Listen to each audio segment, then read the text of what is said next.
I'll wait for you. Okay. طيب. So what he wants to do, and I hope you can see the flow here. By the way, this organization of speaking first about realities of things, then knowledge of them, and then about the world, this is very Maturidi. Remember we talked about Ash'ari and Maturidi?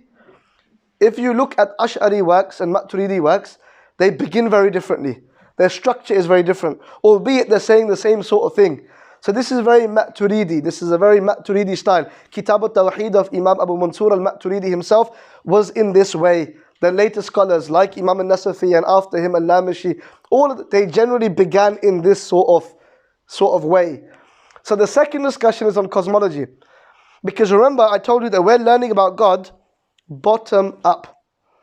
Yeah? We're looking first at, it's about istidlal bishahid ala al-ghaib.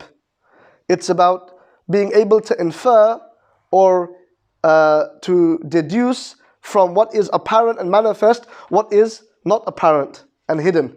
That's the idea. So first we had to establish that things actually exist outside of the mind and they are objectively knowable. And now we're looking at beyond this, which is, well, what is the nature of those things and what can they tell us about God? So we're answering a very, very important question. What can this nature around us tell us about God?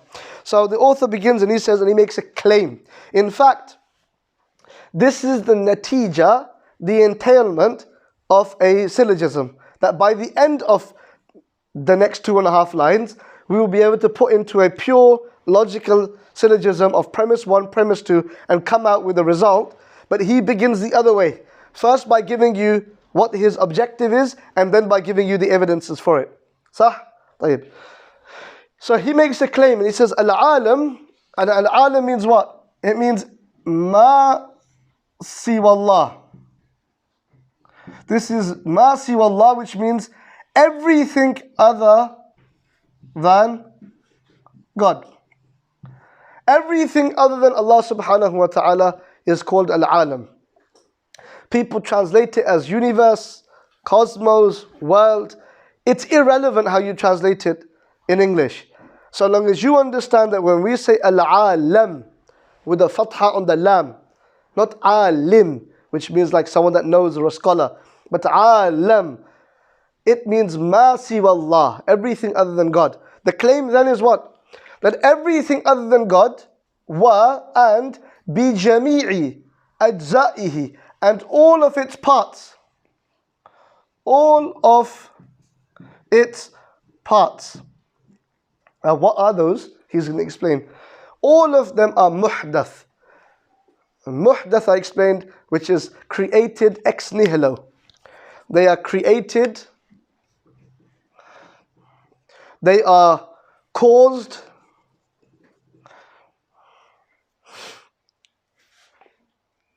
from nothing, caused. And a good word that we have in theology for it is ex nihilo, which is from nothing. Al-wujud min al-adam, existence from nothing. So we say, al-alam muhdath bi-ihdathillah. The world began to exist or was caused by the causing of God. God caused it, that's our claim. So then he says, okay, what do we mean by ajza? What do we mean that something has ajza? He says, وَالْعَالَمْ بِجَمِيعِ أَجْزَائِهِ مُحْدَثٌ إِذْ, since هُوَ أَعْيَانٌ وَأَعْرَاضٌ. Because that this world is entirely, do you mind if I rub some of this off? The writing, is that okay? So I'll leave the created bit or the caused. Let me put, created is probably a poorer translation. I think, let's just, caused. Ma siwa Allah, you can learn it like that, other than Allah, other than God. So because he says all of these parts, meaning the entire alam is made up of a'yan and a'rad, which is a plural of ayn, and a'rad is a plural of arad, with the fatha on the ra. arad. Now an ayn, we can translate it as substance, and an arad, we can translate it as an accident. I don't mean like an accident that happens like in a car, or an accident like I accidentally spilt the milk. I'll explain what an accident is. I'll explain, it's a technical term. Substance and accidents. طيب. Then ayn, so let me just get the words on the board and then I'll explain all of them bit by bit. Yeah, so bear with me. It's like a jigsaw, it'll make sense overall, inshallah. So al-ayn has two categories. One is jawhar, which we can translate as an atom, and one is jism, which we can translate as a body. Jismun. Okay? A jawhar and a jism. As for a'rad, bear with me for a moment. So when we say that something is an atom, we do not mean by atom here what you use in science. Like an atom is an atom, and then you can kind of divide it further into protons, electrons, neutrons, quarks, etc. That understanding of atom is not exactly true of what we mean when we say atom. This word atom comes from a Latin atomus. And in Latin is used for not, isn't it? It's a negation, like an agnostic. Gnostic means a knower, agnostic means someone that does not know. Atheist, non-theist. Tomos means divisible in Latin. Tomos means divisible, something that you can break up. So I got a little piece here, I can cut it, two pieces, take one piece, cut that again, take it, and I can keep doing this, and I can keep dividing it. It's divisible. So Tomos is divisible, atomos means what? Indivisible, non-divisible. So when we say atom, we don't mean what's used in physics. We mean here something very, very specific to philosophy. Yeah, atom. So some people get kind of confused, but we can divide an atom. No, but that's not what we're referring to here. Because even now in science, I think, I forget the name. Sorry? Yeah, but no, yes. But also the name of the scientist, I forget it. So there's been discussion on atoms and kind of subatomic theories and all kinds of wonderful discussions, but none of them have absolutely established any kind of evidence that you can keep dividing an atom ad infinitum. Nobody has come to that or has been able to prove or substantiate that claim. People have believed that since before Islam, in the time of the Greeks. It was Democritus, who's kind of, the nisbah is with him, that he was the first person to think of atomism as a theory for explaining existence. But regardless of that, this is a theory that exists, and till this day it hasn't been disproved. It hasn't been disproved. So what do Muslim theologians understand from atomism? So jawhar is an atom. You get a substance. So imagine a body literally is two or more atoms. Yeah.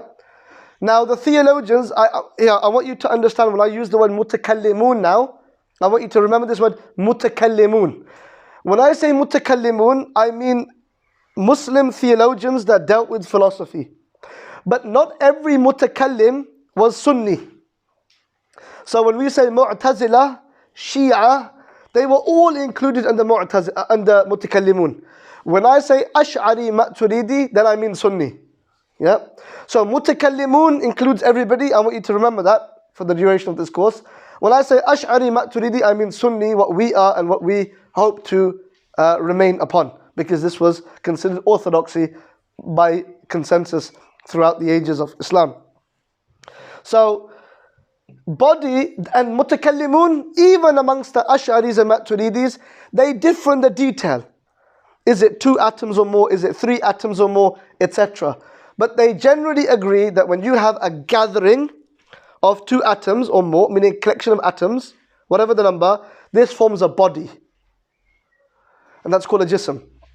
So now the world is this jism, which is divided into these atoms that go on for as long as the amount is of that thing. So for example, take this pen. Now we would argue that obviously by merely looking at it, we would say that perhaps, or maybe not because of other reasons, but this table is clearly divisible for a lot longer than this pen. Because you'll divide until you get to its miqdar, you know, its amount, its size of what it is. Whereas a table is clearly bigger than it, it's larger than it. So you could say, jawhar, you got these jawahir, all of these atoms, they make up this matter of wood. You've got plastic, the matter of, the jism of plastic, which makes up this, and the size of this jism is smaller than this table. And the small and bigness of something is dependent upon how much you can divide it. But what you must accept, and we'll get into the argument of infinity a little bit later, but what you must accept is that in order for this to have had an end, it had to have had a beginning. So it can't just be divisible ad infinitum, because the pen would just be kind of over there somewhere and it would just keep going. Right? So we'll talk a little bit about the absurdity of infinities when we come to that. So do you understand the idea of atoms and the idea of jism? Yep. Now, let's say this is not an atom, by the way, because we can't see an atom. But let's say, just for argument's sake, if I was to say that this is an atom. What is an atom for the Ash'aris? The Maturidis as well, though some of them had their own discussions on it, but let's just stick to a broad understanding. So an atom, let's say, its essential attributes are two. Two things that every single atom must have. Now why I'm explaining this is very important. You may be thinking, we came to learn about Islamic belief and we're learning about some kind of theological form of physics. But it's very, very important. And I promise you, if you understand this well, the conclusion will make sense. بِإِذْنِ الْمَوْلَى جَلَّ فِي الْعُلَى. So you have an atom. Two essential attributes for an atom. One is what they call tahayyuz, which is that it occupies space. Occupies space, not place. I don't mean a place and in the place there's an atom. No, this refers to al-faragh. There's what we would call emptiness. Now what emptiness is, the philosophers differed on that and they discussed that, and that's not important to us at this point in what we're doing. But there's emptiness, al-faragh, for some of them is al-mawhum. But what they meant is an atom occupies space in relation to other atoms around it. So it occupies space. That you couldn't possibly envisage an atom except that it occupied some space. That's like the basic, like, can you imagine a thing that doesn't occupy space? No. So this becomes an essential attribute, meaning without it, that thing no longer remains that thing. So, do you get the point here? Look, imagine this pen was an atom, for example. Can you, well it is technically, it's a majma', a gathering of atoms that form this jism. Can you imagine this and not occupying space? Of course, around it, is it space? It has oxygen and other forms of existence. So we wouldn't necessarily call it space in the same way. But just to make the example clear, could you imagine this thing existing without it occupying space? No. So that becomes an essential attribute. Anything that if you took it away, that thing, you couldn't envisage it in your mind anymore, conceive of it in your mind, that becomes an essential attribute. Yep. So, everybody okay with that? Good. Okay. So, tahayyuz, that's the Arabic, if you want to write it in the Arabic, if you're interested. Tahayyuz. So it has to be mutahayyiz, it has to occupy space. The second essential attribute, meaning without it, the atom cannot be an atom, is it has to be qabil lil a'rad. It has to take accidents. It has to take accidents. What's an accident? Now let's go back up to a'rad. A'rad are things like, I'll put kawn and loan for it to be easy for you to remember. Kawn and loan. Kawn, being. An atom can only be in one of four ways. Either an atom will be still, or it will be moving. Look, if I'm standing in front of you, technically I'm not still, even though I may look still, because there's, at the micro level, there'll always be some kind of movement going on, all right? But if you were to break it down as much as possible at the kind of microscopic, beyond that sort of level, an atom will either be still, meaning it's been in the same moment, or it's been in the same place, في حيز واحد في آنين is the technical discussion, which is it's in the same place for 2 moments. That means it's been still. If it's في حيزين في آنين, meaning that atom has been in 2 different places in 2 different moments, then that's motion. That makes a lot of sense. At a macro level, it's this. Yeah? That's basically what it is, isn't it? At a macro level, it's this. Still, motion. At basic level. Can you envisage anything in the world that doesn't have one of these 2? No. You can't. Also, likewise, you have lawn. But those are 4, by the way, so I should tell you. Let me finish off akwan. Akwan is a plural of kawn. So either it will be in motion, haraka, or it will be still, sukun, or it will be gathered, ijtima, or it will be separate, iftiraq. Sorry about my writing. Either it's going to be with another atom, or it's going to be separate from another atom. Can you imagine an atom that is neither with another atom and nor separate from an atom? Okay. Is that at a atomic level? This is at atomic level. Does that explain subatomic as well? Yeah, of course it does. But see, if you remember this point clearly, subatomic or otherwise is irrelevant, because when we say an atom, we mean al-juz alladhi la yatajazza. It is a thing that you cannot further divide. So you can keep going further and further and further at the subatomic level. And when science gets to a point where it says that's the smallest that we've now been able to find, khalas, that's what we call a jawhar. Then if they find, because what our claim is, that you can never have an infinity of divisible or divisibleness to an atom. That you just keep dividing. Why? We'll have a look at that in a moment. Yeah. So you get that point. So it doesn't matter what you call it. For us, an atom, I told you, is not the atom of science. It's the atom in theology and philosophy. Atomus. Secondly, its definition is more important than what it translates as, which is al-juz. It is a particle or a part, alladhi, which la yatajazza, cannot be further divided. That's the definition of it. And that is the base of all. And this is very, very true of when we look at things. Because it must be able to divide until a point where it has a beginning. This is not made up. This is not like fancy. This is by looking at nature around us. And this is why Muslims were not the only people. This came from the Greeks. Till this day, you have massive discussions about atomism. I mean, atomism is a part of life now. Nobody denies atomism. The only discussion that they may have is, do they exist in infinity or not? Cantor was the last person that had a good, strong attempt at trying to prove infinity. And he did so within the mathematical realm of series and different series of infinity. But he still wasn't able to substantiate infinity in the real world as we actually see it. But anyway, we'll look at that in a minute. So al-jawhar and al-jism. So you have this kind of...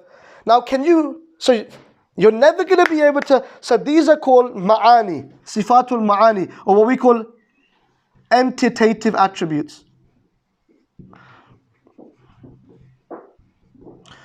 Entitative. What it means by entitative attributes is that they cannot be perceived of without the entity. Like, can you perceive motion without something in motion? No. Can you perceive of gathering without something to gather? So you can't, right? So they are linked to the entity in that way. So they're called sifatul ma'ani. Likewise, lawn, color. Can you envisage a thing that doesn't have color? Can you? No, you can't. Yeah, can you have a pen that's colorless? No, you can't.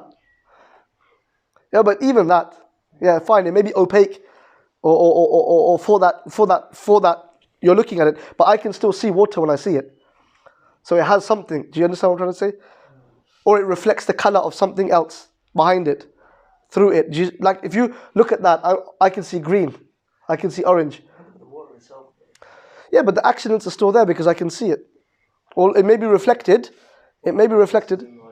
Sorry? Yeah.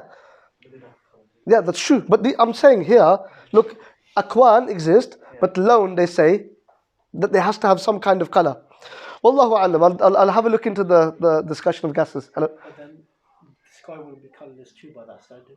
The dendritic color. Mm-hmm. Yeah. But this one, even though I'm saying, yes, it may not have an inherent, we can still see it in color. So akwan, of motion, stillness, gathered, separate, alwan, likewise shape, ashkal, something has 3 points, the triangles, 4 points, the square. All of these are a'rad. These are all accidents. So the colour, what are you trying to say? It's not definitely part of it, but it's an attribute. It's an attribute. Yeah, of course. It's not part of the essence. Colourless, it could be blue, it could be green, it could be black. Yep. In a theological way. No. Not at a subatomic level. Yes, not okay. So the point is that these accidents, can you imagine a substance without one of these accidents? Can you imagine, let's say, a pen without shape, without size, without volume, without color, without depth, without what? These are all weight. These are all a'rad, what we call accidents, that inhere inside the substance. So the substance, ayn, they define it as something which yaqumu bi nafsihi. It self-subsists, not self-created, self-subsists, meaning it does not inhere in something else, like in a place or in another ayn. It doesn't need anything else to exist in. Yes? Do you get the point here? The only basic thing that it has is that it occupies space. Apart from that, it doesn't need anything else to be inside. Whereas a'rad, they require the ayn or the a'yan, the substances, in order to reside in them, to subsist in them. You cannot have whiteness without a thing which is white. You get it? Whereas you can have the thing, technically, conceptually, you can have the thing without the whiteness, except that you will never see it in the real world. You cannot actually have it. It cannot precede whiteness, but it is independent of it. Look, let me make this another one clear to you. If I had this pen, the whiteness of this pen or the blueness depends on the plastic. The plastic is independent of the color, yet it cannot precede the color. It cannot come before the color. So they had to have come at the same time. And this is getting to the crux of our argument. Do you get that point here that I just made? So, for example, shape. Let's stick to shape. Or motion. Or still. Can you have a situation where this pen is neither in motion nor still? Or without shape? So you can have matter independent in your mind of these things, meaning it doesn't depend on it. But in order for it to exist in the real world, it cannot precede it. They have to come together. Do you get that point? Such that if you took all the accidents away from this pen, the pen would cease to exist. It wouldn't exist anymore. What makes the pen a pen anymore? Yeah. Do you see the point? This became very important for this claim, muhdath, which is at the atomic level, meaning at the basic level of al-juz alladhi la yatajazza. You have to accept that if the arad, the accident, depends on the ayn, but likewise the ayn depends on the arad, they are mutually dependent, then they must be temporal in nature, what we call contingent. Meaning they can't be absolute and eternal. Do you get that point? Because they're dependent. In their very nature, they are dependent. That's a really important point there. You understand the point here? Yeah. So for example, if I said to you, just look at this pen, right? Now, the ayn, the substance is plastic. And the a'rad, the accidents are like shape, color, taste, if you tasted it. All of these sorts of things, right? I don't know, you might... All of those sorts of things. Now, if you were to take those accidents away, you cannot have that substance. So that means that the accidents, they need the substance, but likewise the substance needs the accidents. Both of them are codependent. Anything which depends on something else for its existence can't be eternal. Did you get that point? It can't be eternal. It means that it must have had a beginning and it must have had an end. Now, yeah, sorry. It comes into existence and it go out of existence. Well, this is a secondary discussion that came in causality, which I don't know if I'll address it today, what they call occasionalism or Ash'ari occasionalism. But yeah. Why can't it be infinite? Sorry? Why can't it be? Why does it have to come? Yeah, good point. All right. So now, if you were to say that something, now this is the crux of the argument now, what we call mumkinul wujud, contingency, which is where they took this argument then, is they said, well, okay, طيب. So, is there anything in your mind, firstly, that tells you that this plastic, along with its accidents, must exist? Could you envisage this pen not being here right now? Yeah, of course you can. You also know that it changes, which means that if it changes from here to there, or if I was to, I don't know how quickly this would burn, but if, let's take wood, I was to set this table on fire, it would burn, turn into smoke, some kind of gas, or some kind of energy, and off it would go, right? So you can physically see in the world the coming into existence and out of existence of accidents. For example, I have accidents. The color of my skin, whatever it may be. I don't get it. I have accidents. Was that an accident? Oh, I have accident. Oh, like my what? I don't get it. No, we took it out of context. All right, okay. Yeah, sorry. This is way over me, yeah? So, yeah. So, but you get the point, right? Did I just say something that I didn't get? Did I say anything wrong? Anything that needs to be edited afterwards? Okay. So, anyway, you see the point. Even an accident is the time in which I was born. The time that I was born, and then I grow, I get older, I change. Look, even this morning, if I'm up and I'm all day, I'm working, I'm studying, I'm teaching, I'm doing whatever, by the end of the day, what happens to my body? It gets tired, doesn't it? So there's constant change. There's constant coming into, we could even say the falling of cells from your body and the rebuilding of new cells. There's a constant change. You could say a break at every instance of this cycle of accidents that are coming in and out of existence. That's how much we can see with our eyes. We can know that. Do you get that point? Sorry, just 1 second. Do you get that point here? The accidents changing, coming in and out of existence. Yeah. 1 minute he's here, next minute he's not there. What happened to the accidents? Where did they all go? The fact that we know that something goes in and out of existence. So, if the substance is dependent upon these accidents, and these accidents go in and out of existence, what happens to the substance when the accidents go in and out of existence? So the fact that you know that it can go in and out of existence, and indeed does go in and out of existence, tells you that its basic value is that it is contingent. It cannot be absolute and eternal. Because nothing in your lived experience tells you that about the world around you. There's nothing that we can see that has gone on forever. Everything has undergone change. The world, a big bang. And we'll talk about the substrat in a minute. Bismillah. Right, so just to understand this, so basically what you're saying, if there's an atom that comes together and makes that pair, it's not the same atom that exists in the next whatever millisecond or whatever. Yeah. So that it changes. Yeah. That's that discussion. Yeah, absolutely. That discussion of atoms constantly going in and out of existence, what they call occasionalism, is more to do with causality. And so when we do causality, I'll address that then. So he's going to deal with that in a while when he talks about because that's to do with God's attribute irada. I'll touch on that in a minute, but that's more to do with God's will. Yeah, is there a way that we can fa'alun lima yurid? Allah says He does what He wants, right? But if you took the philosopher's argument, like Ibn Sina, then you deny him his will. And we'll talk about that. So that's more to do with causality. So I'm avoiding that, though that's part of this, but that's not what we're using it for. That's not important to us right now. That will come as a separate discussion off the back of this. For now, it's important for us to understand that a jawhar, it can never have preceded an accident.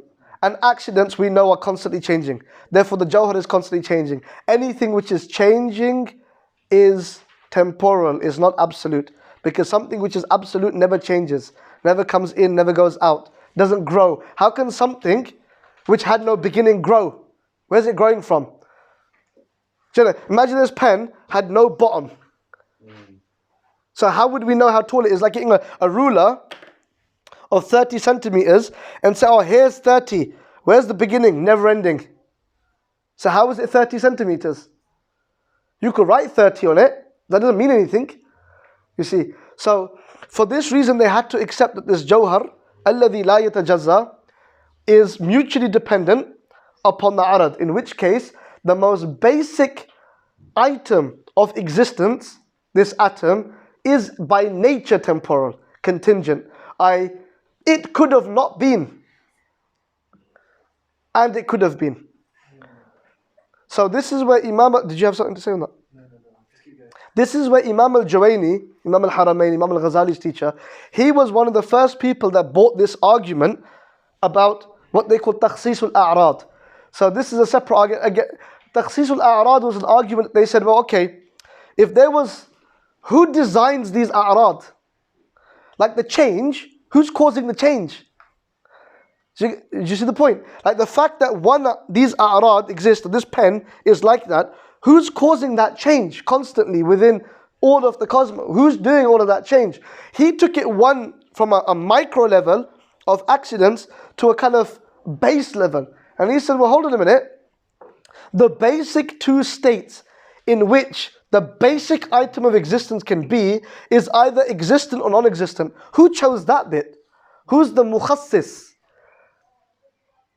Who's the one that tilted the balance into existence over non-existence? Who was that mukhassis? Because you have to accept that it's contingent.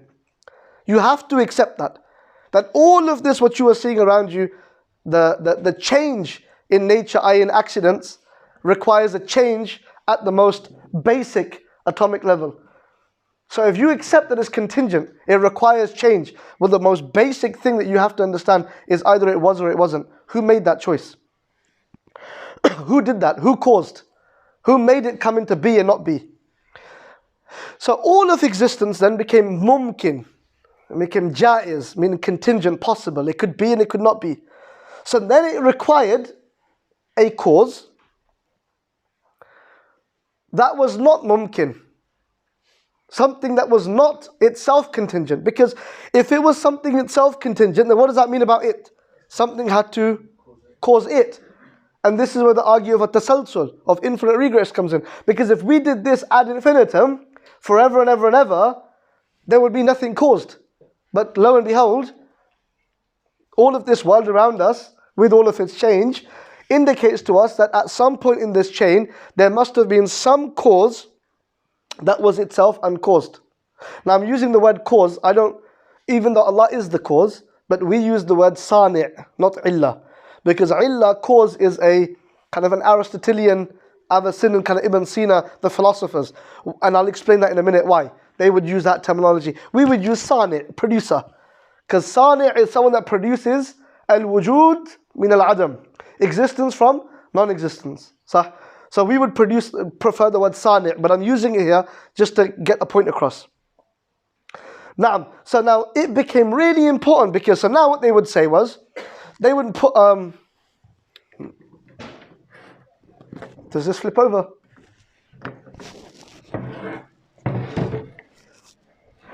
No? Yakfi. Let's change the accidents around. Alright. Khalas, it's fine. No? That's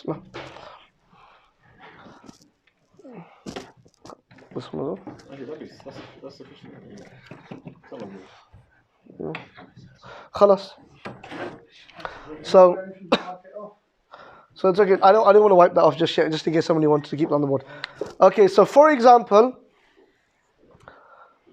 Allahumma salli ala Sayyidina Muhammad. Naam. So they would put it onto a syllogism now. So they would say, for example,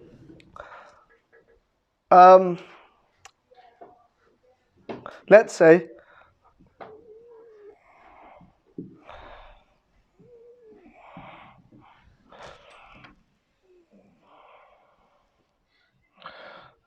so they would say, forgive my writing, all contingent beings are caused. Yep. Everything which could have not been or been needed something to cause it to go one way or the other. That we could all accept. Yeah. Everything that, because for example, if somebody said no, well, what if it caused itself? Okay, so before it was itself, what was it? Nothing. So how can nothing do something? That doesn't make any sense. Like it doesn't. You can slap your hands and feet as much as you want, as they say, but that doesn't make any sense. So something which is nothing is not something according to our parlance anyway. It's not a shay for us. Al-mawjood is a shay. So it can't. So all contingent beings are caused. So now, premise 2, I've done it the other way. Usually in Arabic they'll say al-alam, hadith, it'll start that way. But actually it begins with a general and then a particular in the syllogism. So all contingent beings are caused. So now let's say the alam, everything other than God, is contingent. So what's the rule for the syllogism? What do we do? The sughra, kubra, and the awsat. What do we black out now? Anyone done this? Right. So what do? We take the two repeated words and we lock them out, right? So then what are you left with? The alam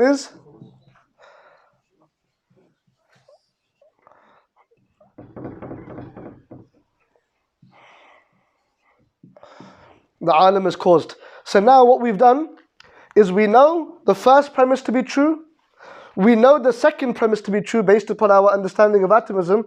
Therefore, the result must entail that the alam is caused. That everything other than Allah is caused. Therefore, making Him the cause. Whatever is not caused is the cause, whom we call Allah, subhanahu wa ta'ala. That's what we call Him. And as for Him, His nature, His attributes, that's coming in the next dars, where the discussions get a little bit more, you could say, less technical in one way, but more technical in other ways. Do you get this? Everybody get this, right? It's just a basic kind of logical syllogism of how you put things. Because I could have put premise 1 and premise 2, like if I said, for example, I gave you the example of a frog, right? So it could be that I put the premises together and they're valid but they're not true. But here we've established that premise 1 is true, premise 2 is true, therefore the result must be true and you must accept it. For the philosophers, now. Yeah, we say alam. So like in the modern retelling of this, the Casey, the Al-Karam cosmological argument, they'll say universe. Yeah. He's using the term universe problematic for us as Muslims. No, I mean, but it all depends, because what if one day we start to figure out multiverses and, do you know what I mean? What I'm trying to say is the words in English sometimes become problematic. Not always, but you'd have to really kind of go into the words and their particular semantic meanings, because sometimes we use words very, very loosely. Like I gave you the word for existence, to exist. It comes from the word ex in Latin, which means to come from something. To say that God exists means to say that He comes from something. Now, because we're forced to use that word, because we don't have a better word for wujud in English, and because that's what's commonly used in philosophy or theology, we use it. But if you were to look at the diqqatul kalam, being very, very particular in your words, that wouldn't be this is why actually if you look at Arabic, and I'm not just saying this, they were so particular in their words. They were so particular in their words. Very, very, very choicey in the words that they used to choose, because sometimes these words have kind of subtle meanings that could be problematic depending. This is why Imam al-Jurjani, As-Sayyid al-Sharif al-Jurjani, the great Imam, rahmatullah alayh, he wrote I mean, he wrote on everything, and he was a specialist in kalam, in logic, in hadith, in fiqh, in grammar, in balagha. He was just a polymath scholar, a great scholar, Imam al-Jurjani. He wrote a book called At-Ta'rifat, definitions. Because he wrote so many books, he didn't want anyone to misunderstand how he was using terms. So he wrote a whole book just defining what he meant when he said what. So he's got a whole book of ta'rifat, definitions, just so that you don't misunderstand what he meant. So if you want to know what Jurjani meant in a book, look in his book of ta'rifat and you'll know what he meant when he said something. So they didn't take this lightly. They were very, very particular. May Allah reward them. Ameen. Now, I'm still a bit unclear. How are we defining this term, alim? al-alim ma siwa Allah. Everything other than God. Yeah, but then if you use a syllogism to prove the existence of God, isn't it circular? Isn't it tautological? Because How? the definition of that word is everything but God. But if we're trying to prove God, Yeah, we're proving God not by this, we're proving God by the natija. So if everything other than God, you're saying until you prove that, there's no such thing as alim, because we haven't proved that there is a mercy of Allah, because we have no Allah yet, according to the syllogism. I'm not sure if I'm following the reasoning here. What we're going to come to at the end is, hence Allah exists, right? Yeah. Until Allah exists, how can we refer to alim as Because Allah does exist. What I'm saying, yeah, I get your point, I think. What I'm trying to say is, if you look at the premises, we're saying that we're working bottom up. So we're saying, somebody gets up, and he looks around, and he looks at the world, and he's able to conclude, through research, that everything must be contingent, because it's able to be boiled down to an indivisible particle, which itself is codependent upon its accidents, in which case, at the heart of it, it's temporal, and it needs to be caused. So what we can conclude is that if the smallest item of all of existence is contingent, all of existence is contingent, because it's made up of all of those items. So if the whole is made, for example, if every part of a whole was black, then the whole is black. If every part of all of existence is temporal contingent, the whole is temporal contingent, which we call the alam. The whole is the alam. So if it's all contingent, what caused it? So we say a being, which is outside of that clearly, and is itself not contingent. Because if it itself was contingent, it would require something else, and then this would lead to tasalsul. Yeah, I understand what you're saying. I'm just not sure that for this purpose, the best way to define alim is things other than God. If you're then going to try and use this argument to try and prove God, was one of the terms in the text. I'm not sure if I'm following. Alim is mercy of Allah, Yeah. and this guy just woke up, and he doesn't believe in Allah yet Yeah. until he's finished the Yep. So how can it be mercy of Allah without him having an Allah? Like your point is... All you're proving there is the subject here is to prove that alim is cause. You can create another syllogism, and that become another truth. No, what he's saying So is there's alim, truth. if it's defined as mercy of Allah, becomes slightly problematic here. If your final conclusion is going to be So what would you define alam as, that it's not problematic? the universe. Yeah, universe, yeah. So hold on, I don't get it. Why is that any different to this definition of alam? You say mercy of Allah, Yeah. that's predicated on the idea that Allah already exists. But this syllogism is proving Allah exists. Okay, let's say everything. Okay, fine. Yeah, I get your point, right? I get your point. It's a semantic nuance, but it doesn't change. No. Yeah. Okay, fine. Yeah, I couldn't see the point of the argument. So if what you're saying is semantically, yeah, okay, fine. There's a nuance, but that doesn't change the meaning. Does it change the meaning in your mind?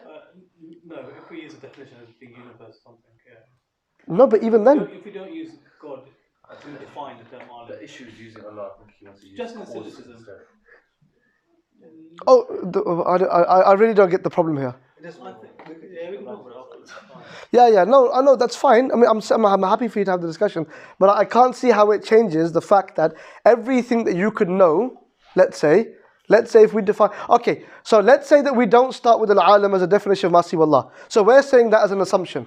So let's assume that that's what al-alam is for you and me, because we're starting at that. But let's say that everything that you can know around you, this is the understanding that you have of it. So you give it the word alam, let's say. So everything that you know around you must be contingent and therefore caused. That's more satisfying to you? Okay. But what I'm saying is, if you keep on growing on that, and as you mentioned, you keep on adding more and more syllogisms to that, more and more truths to that, you will essentially get to that conclusion anyway. that everything other than that being that is not contingent, i.e. wajib al-wujud. So the only thing that cannot be from every, so let's say, okay, all right, let's say one other thing. Al-alam, let's say al-alam, let's say al-alam is mumkin al-wujud. Yep. Because what we mean by other than God is everything which is not wajib. Wajib means someone or something whose existence is necessary. You cannot, ma la yutasawwar fil aqli adamuhu. It's something that you cannot conceive of its absence in your mind. You see the point what wajib is? Right, so if we said that God is wajib al-wujud and everything other than God is mumkin al-wujud. So if you were to start and say, here, mumkin al-wujud, the only thing that you have left is wajib al-wujud that could have caused everything other than itself to be. So I'm not fully following the maybe afterwards you can kind of run that by me again and that. But I think that doesn't change the, yeah, okay. طيب inshallah. Alright, so he says here, if you go back to the text, he says, وَالْعَالَمُ بِجَمِيعِ أَجْزَائِهِ مُحْدَث. So, al-alam, which I'm still going to say as ma siwa Allah, so everything other than wajib al-wujud, everything other than the necessarily existent, the thing that does not have a cause, is, with all of its parts, muhdath, I caused. Since it is a'yan and a'rad, substances and accidents. فَالْأَعْيَان, so what are a'yan? مَا لَهُ قِيَامٌ بِذَاتِهِ. Substances are that which have qiyam bidhati, meaning they self-subsist in themselves. They do not require something else to inhere in. Not that they are uncreated. There's a distinction. وَهُوَ إِمَّا مُرَكَّبٌ. So either this substance is composed, in which case وَهُوَ الْجِسم, it's a body. أو غير مركب, or it is not composed, meaning it's singular, in which case كالجوهر, it's like the atom. Sometimes called jawhar al-fard, sometimes called jawhar al-basit, meaning that the definition is what's important, what he mentions. وَهُوَ الْجُزْءُ الَّذِي لَا يَتَجَزَّى, and it is a part which is indivisible. It's literally an atom. وَالْعَرَض, and the accident is مَا لَا يَقُومُ بِذَاتِهِ. An accident is something which cannot subsist in and of itself, but it must inhere in something else. Like the color white, it cannot exist outside of substance.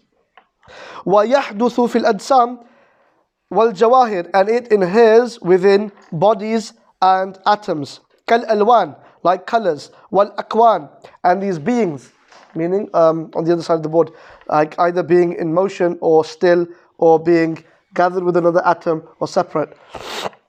وَالطُّعُومِ وَالرَّوَائِحِ, or tastes and smells, meaning all of these accidents that you see, that all of the world is based upon these a'yan and a'rad, and both of them are mutually dependent, which require them both to be temporal or contingent, in which case they require a cause to cause them to be over not be, and the cause itself must be necessary in its existence, i.e. not itself causable.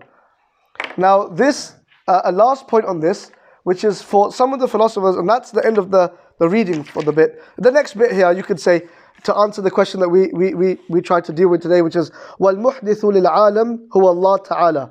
And the muhdith, some people say, وَالْمُحْدِث لِلْعَالَمِ, and the one that gave ihdath, i.e. the one that caused, that produced, that brought into being from nothing, al-alam, existence, huwa Allah Ta'ala. He is Allah Ta'ala. Now, sorry, one minute. Now, the last thing that I'd want to deal with, and now after this, al-Wahid al-Qadim al-Hayy al-Qadir, this begins a discussion of God's attributes, His nature, and we'll have a look at that. I say His nature because it's just going to be a list of things that He isn't. Laysa bi'arad, wala jawhar, wala. So we'll have a look at His attributes and the discussion of God's attributes, and in that may take 2 sessions, because obviously that within Muslims we disagree about the attributes. So we'll have a look at that inshallah ta'ala, but it's important because the way that we know God is through His attributes. One last discussion. So if you look at the reason why I said, although yes, God is the cause, and He is the cause, but why we prefer the word the maker, the creator, over causes, because the cause is rooted in this. The philosophers basically they had this kind of concept of what we call tina qadima, which is like this primordial matter. And they had different theories of what that primordial matter was and how it was. For some of them, primordial matter was basically the elements, fire, water, etc. And that's the primordial kind of matter. From that, you see all of these accidents changing everything. For some of them, they kind of adopted hylomorphism, which is kind of Aristotelian. So you had Ibn Sina, primarily, and al-Ghazali, Imam al-Ghazali, took him to task for his beliefs quite severely. And so he kind of looked at this concept of hylomorphism, which is hayula, which is kind of matter and form, that you have this kind of primordial matter that's always existed. So now, they also believe that this primordial matter is hadith, but they understand the word hadith different to us. When we say the word hadith, what was the definition that I gave you? Al-wujud min al-adam. That something, al-hadith, depended upon something to bring it into being. Whereas for them, al-hadith is al-muhtaj ila al-ghayr. It's just dependent on something. So for example, they would say that, the world is hadith, contingent, caused by God, but it was caused by God not out of God's willing it, but necessarily. That as long as God was, it is. So this primordial matter has always existed, fil azal. So they'll say on the one hand, the primordial matter, the substance from which everything comes, is eternal, qadim. But at the same time it's hadith, but in the sense that it is dependent upon God. Whereas God is independent of it. But yet, it is dependent on God, but it was never without God. You get that ishkal there? That became massively problematic. Why did it become problematic? What do you do with the verse in the Quran, فَعَالٌ لِمَا يُرِيد? Allah does what He wants. What do you do with Allah saying that He knows alaniya wa jahran wa sirran? Allah knows everything outward, inward. Allah knows the generals and the particulars. Because if Allah subhanahu wa ta'ala naturally, so they were naturalists, tabi'iyun, that they believed that naturally, and they then developed kind of emanation theory, the inshiraq theory, which is that the entire cosmos naturally was caused by God. God didn't will it to be. And it was caused in the most perfect way because God is perfect. That's why it's perfect, or that He knew it to be perfect. And then through maybe using Aristotle's 4 causes, or the ma'qulat ashara, the 10 intellects, that this causality, process of causality, continued on into the form, like a process of evolution. That it continued naturally emanating from God, not that God willed it. So God couldn't will it away. He couldn't just finish it if He wanted to. So that became a problem. So now why Ibn Sina took the idea from al-Farabi and al-Kindi is because they were what we call peripatetic philosophers. They were deeply Aristotelian. They were trying to be anyway. Deeply Aristotelian. Whereas this cause... So remember what I said to you, what the job of the Ash'aris and Maturidis was to square reason with revelation, not the other way around. It wasn't trying to square revelation with reason. They were saying, no, we begin with revelation and we square our reason with it. We always give precedence because Allah knows and we don't know. So for us, atomic theory, as opposed to the theory of hayula or substratum or whatever it is, a tina qadima or al-mada qadima, these theories, for us, atomic theory, the theory of Jawhar, became very important in proving that if everything is contingent, then at what point was it created? It must have been created by God's will and not naturally. So this entire discussion, not only to establish the existence of God, but also to secure God's attributes that He Himself has given Himself, such as will and power.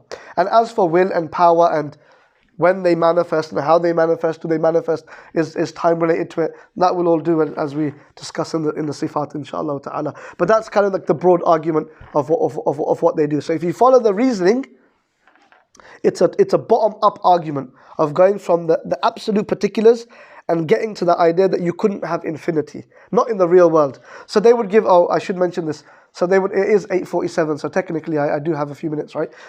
So they would give those arguments that indicate, not that lots of people are happy with that, it seems, but they would give an argument, let's say, of the fact that, I mean, an argument, some people called it weak, Taftazani called it weak, others, Al-Lamashi used it, they called it strong, but it definitely is an argument, which is that, look, at the end of the day, one thing you can know for sure is that things vary in their sizes. So if I was to say to you that it's quite evident that this board rubber is bigger than this one, but why is it evident? What makes it bigger? Because you've already accepted that it must actually exist, so an idea in your mind, so you're not the one that's making this bigger, so it must be based upon how much this is divisible. This must clearly be divisible for a lot longer or more than this one. But if they both are divisible ad infinitum, then how is it that one is bigger than the other one? So they had different arguments like Burhan al-Tatbiq, like, you know, for example, if you were to take a simple way of explaining, if you had two pieces of string, or let's take days of the week. If I said to you, I'll start running on Monday, you start running on Wednesday, I'll give you a head start. But we're just going to add infinitum. So did I really give you a head start? Yeah, but you know that time is different. You know that Zayd came at a later stage than Bakr, because Zayd is 10 years older. You know this through self-evident truths. You know that things differ in their sizes, in time. They differ in all of these ways. So the argument that they made, and that's never really been cracked, like I mentioned, Cantor, if you want to read a good rebuttal of Cantor's arguments, read William Lane Craig's the cosmological argument. He essentially establishes the same idea, that still, mathematically, yes, you may be able to have infinities, but you can never have an actual infinity in the real world. Because time is an accident, is that right? Right. Even time, they differ on time. They do. It is an accident in the sense that it was created by God. And because it's a substance. Yeah, they do look at it in the same atomic line, yes. Yeah. I was just going to say, this explanation doesn't prove it because it's not substance. Or is it like, you can argue it's a constant. What's that? Time. Because you can't prove that at all, then all this explanation that you gave, you can't work from the bottom up. So you can't. So they have a discussion. When you come to that decision, with this explanation, you can't come to that conclusion that it's not eternal. Argument. Yeah and no. Yeah, maybe not with Shahid, but even in terms of time, they look at it in the same line, simply because even time is of different lengths. So for example, 1 week and 2 weeks are of different lengths. So there must be some way that you can look at it that's indicating towards it itself being, what's the word I'm looking, like being not absolute. That if you were to say that time is absolute, that before the world, that there was time, for example, what evidence do you have to say that there was time? At what time did time begin? So there is an argument about it, but it's not at the forefront of my mind. So maybe if it comes up, inshallah, I'll mention it. But right now, I can't remember the argument that they use exactly for time. I'm just saying, if time is an accident, which means it's contingent on substance, then it makes sense. This is the argument. Infinity. Yeah, this is what I mean. This is what I mean with the argument that they use it in the same atomic line. That can you know time without things, something being in time? So is it then an accident of time? But like I said, the full argument isn't in the front of my mind. So if you don't mind, I'll come back to you on that one, inshallah ta'ala. But yeah, marhaban bikum, yeah, inshallah. Okay. Yep. Yeah. Okay, inshallah. So yeah, just before we start, we open up for a few question and answers. Yeah, inshallah. So that's probably inshallah. Yeah. Walhamdulillah Rabbil Alameen.